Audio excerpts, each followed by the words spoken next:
What's happening, my friends? Welcome to the weigh-ins. Ariani, Brittany, Vanessa, Chrissy, Joe Silva's last show, ladies and gentlemen. Best matchmaker on the planet. Bruce Buffer, voice of the Octagon. Sean Shelby. Come on, folks. We got a hell of a card for you. We're going to kick things off in the welterweight division. Live on UFC Fight Pass, Alex Oliveira versus Tim the Dirty Bird Means. Tim Means has been around for a very, very long time. You forget that, but he's had 18 wins by KO. This guy, they call him the Dirty Bird, but believe you me, he lives up to his last name. He is very, very mean. Excellent elbows, and he can't wait for this fight. He was originally matched up with Cowboy before. He lost that fight to Donald Cerrone, so First up on the scale, he feels Tim that he took his Means, momentum. He wants to get that back. 170. Of course, that starts tomorrow night. And his opponent, Alex Oliveira. Alex, the Cowboy Oliveira, he's got a little bit of momentum coming into this fight on a 2-fight win streak. He's a very, very powerful striker. He actually said his favorite strike is a destroying punch, and I'm sure he will be looking to land that destroying punch on his opponent, Tim Means, tomorrow night. And I gotta say, that is one cool Cowboy we're seeing right there. He's got the shades, he's got the hat. These guys are really cut from the same cloth. These guys love going at each other. They're very aggressive. I expect a big-time striking war. 70.5 from Mr. Oliveira. He looks good.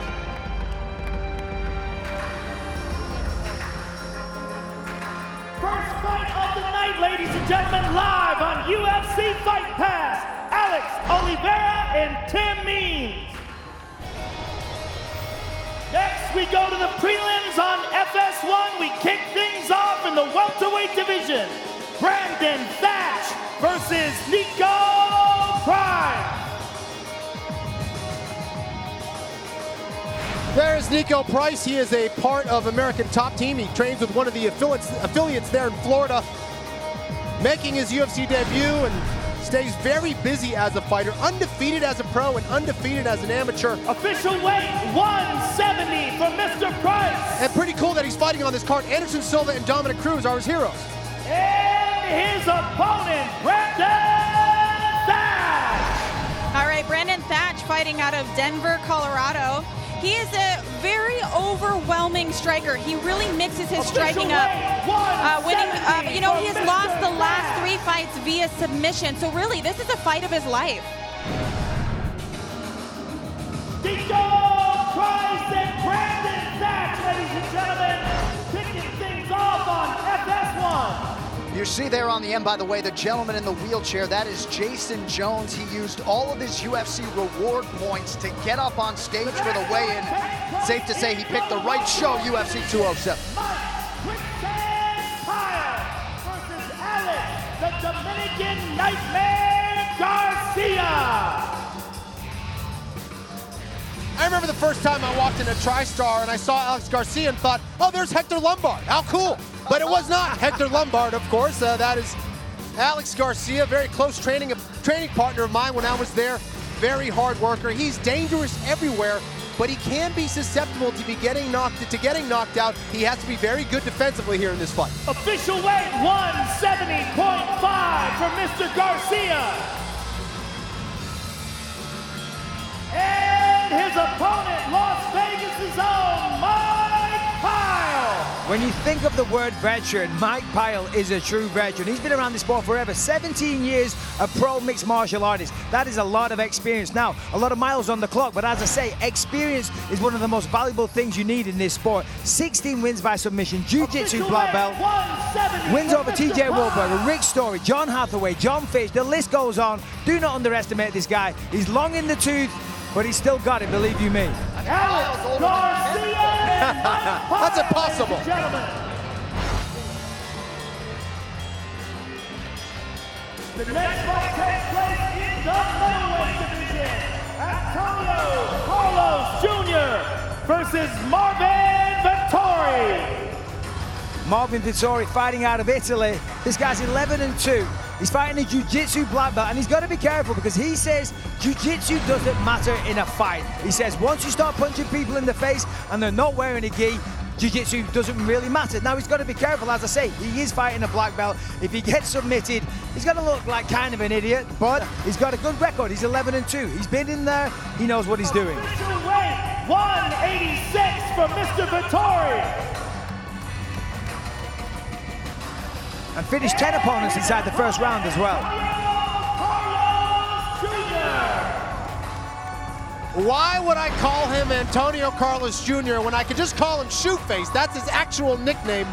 In Brazil, they are brutal with the nicknames, but he is an ATT fighter with a lot of potential. He has won pretty much everything there is to win in Brazilian Jiu-Jitsu. Very successful in this realm, still developing as a mixed martial artist. But of course, you gotta watch out for his back take. Very good at finishing that rear naked choke. Official weight, 186 for Antonio Carlos Jr.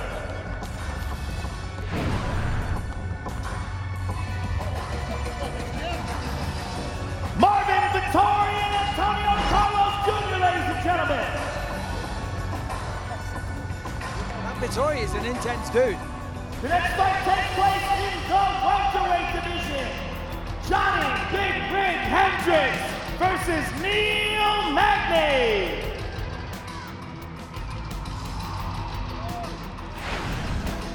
All right, and we have Magny, 29 years old, with an 80-inch reach. He actually has the longest reach in the welterweight division, and I know he's going to be looking to use that against Johnny Hendrix tomorrow. He's going to be using that jab and sticking those left and rights out there, trying to keep him at bay, for sure, using that long legs. UFC welterweight champion of the world. This morning at the weigh-in, it was more like the walk of shame for Johnny Hendrix, unfortunately. He looked very disappointed in himself because once again, he missed weight. As I say, it was the walk of shame. He should be ashamed. I love Johnny Hendrix. I'm a big fan, but he has got to get it together. He missed weight. It's not good. It's not professional. Am I making myself clear? Well, and 20% of his purse. 20% of his purse. Hello again, folks. So 10 fighters still to go. The remaining 5 fights, don't forget, set to air tomorrow, Friday night on pay-per-view after the prelims on FS1. First out of the chute on the main card, Kenny, ranked flyweights Ray Borg and Louis Smolka get us started on the 23-year-old Ray Borg.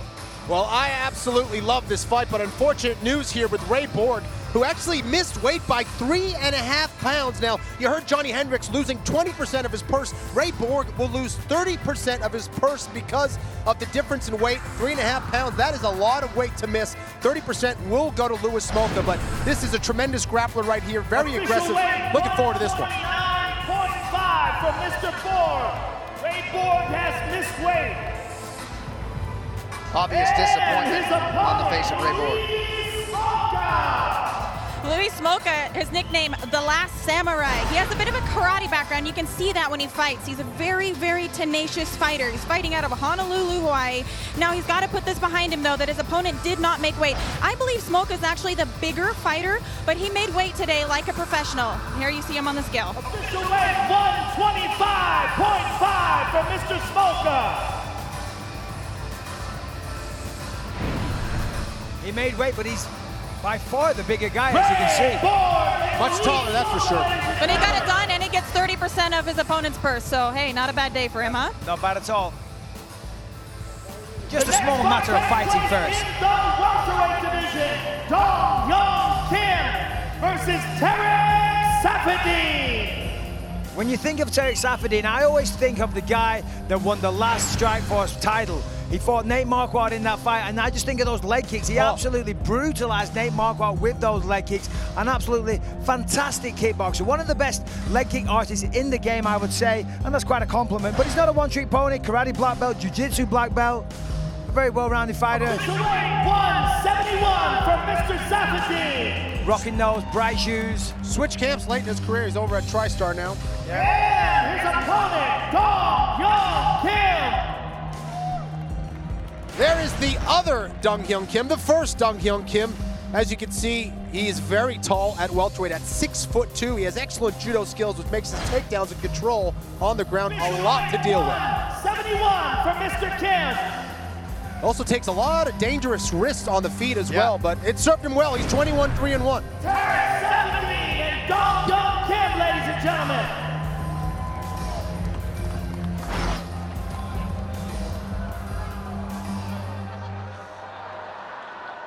The next fight takes place in the bantamweight division. TJ Dillashaw versus John Lineker. Well, two people didn't make weight today, and John Lineker, typically, unfortunately, is a guy that has a history with not making weight. That wasn't the case today. He made weight like a champion, and he fights like a champion. He came into this fight as a major underdog at the start, but a lot of people betted on this guy. They think he's going to beat TJ Dillashaw, so it kind of changed. Now he's the favorite with the bookies. Look at the champ track in the sports book. We like that. There you go, my friend. 135 from Mr. Lineker. He looks in tremendous not the shape. favorite. He just lowered the gap. And his opponent, the former UFC bantamweight champion of the world, TJ Dillashaw. TJ Dillashaw, the former champ. I used to train with him at Team Alpha Male, and I will say he is absolutely one of the hardest working individuals I've ever met and ever got the chance to train with. And I know that he's not going to be taking John Lineker lightly, but you have to know in the back of his mind, he's really hungry for that title fight. He's going to be watching, I guarantee it, and he's invested in that fight. That's a hell of a fight, ladies and gentlemen. 100% John TJ Lineker, wants to be the champion TJ again. Dillashaw. He's still young. He's very, very capable of pulling it off. Introducing the challenger, Cody Garbrandt. Well, let me tell you, the undefeated Garbrandt is an absolute handful for anyone in the division. He can wrestle, he has a solid ground game, and has an unusual amount of power for a 135-pound man. 135 for the challenger. He kept reiterating to us on UFC Tonight that the key to his fight is patience, but he's getting very emotional here. And he's just me. But let me tell you, he's fighting Dominick Cruz, the champion. And there's a reason why this guy is the champion. He lives for this sport.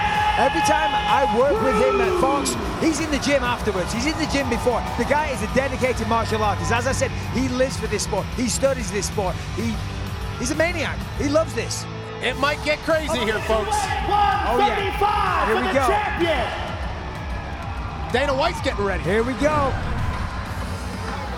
Dominic is loving this. Oh, these two cannot wait to get at each other.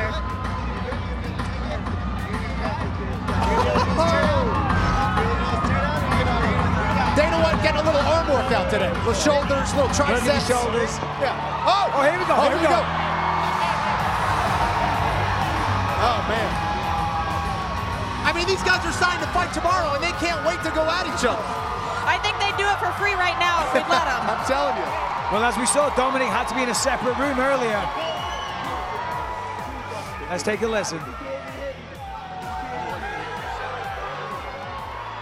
They're still going at it. I'm here with the challenger, Cody Garbrandt.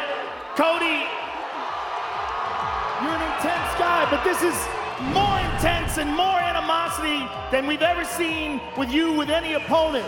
Give us your thoughts on Dominick Cruz and what goes down tomorrow night. I knock him out. Whatever round I choose, I knock him out. 100. Good luck to you, sir. We'll see you tomorrow night. I'm here with the champion, ladies and gentlemen. Dominick Cruz, you're not just a master fighter, but you're also master at getting people pissed off at you. But rarely have you accomplished it to a level that you have with Cody Garbrandt. Give us your thoughts on Garbrandt as a challenger and what tomorrow night means to you. Honestly, I don't know why he's so mad. I like the guy. He looks like a win on my record. You know what I mean? That's it. He's another win on my record. I'm going to walk away with my third title this year. I'm excited for the matchup. He's going to be swinging it there all night, baby. Good luck to you, sir. The champion, ladies and gentlemen, Dominick Cruz. Introducing the challenger, the former UFC bantamweight champion of the world, Ronda Rousey. Seeing her at the weigh-ins earlier today, I have never seen Rousey in this kind of shape. And while a lot of people out there are doubting her psychological state heading into this fight, I think her motivation and focus will be at an all-time high here. Now it comes down to really keeping her emotions in check and doing what she does best, which is clinch, takedown, and armbar. She looks just in phenomenal shape. I've never seen her in this kind of shape, Mike. Official weight, 135 for the former champion. And she's always like this. She's never got a smile on her face at the weigh-in. She's always mean. Well, there's a smile, just to make me look stupid. But she's always focused. And of course, after a layoff, after the loss, she's more focused than ever. And her opponent, the reigning, defending, undisputed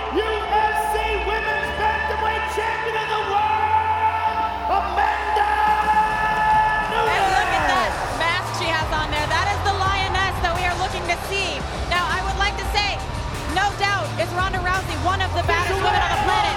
With that being said, Amanda Nunes is looking to say, I am the baddest woman on the planet. And she will face a true test tomorrow in Ronda Rousey. When you see them face to face like that, Amanda is actually the bigger girl. That is one intense stare down.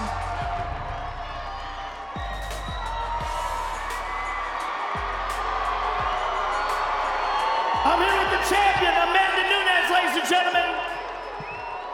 Amanda, this is an incredibly important fight for you to defend your title. Give us your thoughts on what tomorrow night means to you. Means everything to me. I will show everybody I'm the real champion. I will show you guys, and be ready for tomorrow night. Good luck to you. Thank you very much. Amanda Nunes, ladies and gentlemen. We will see you all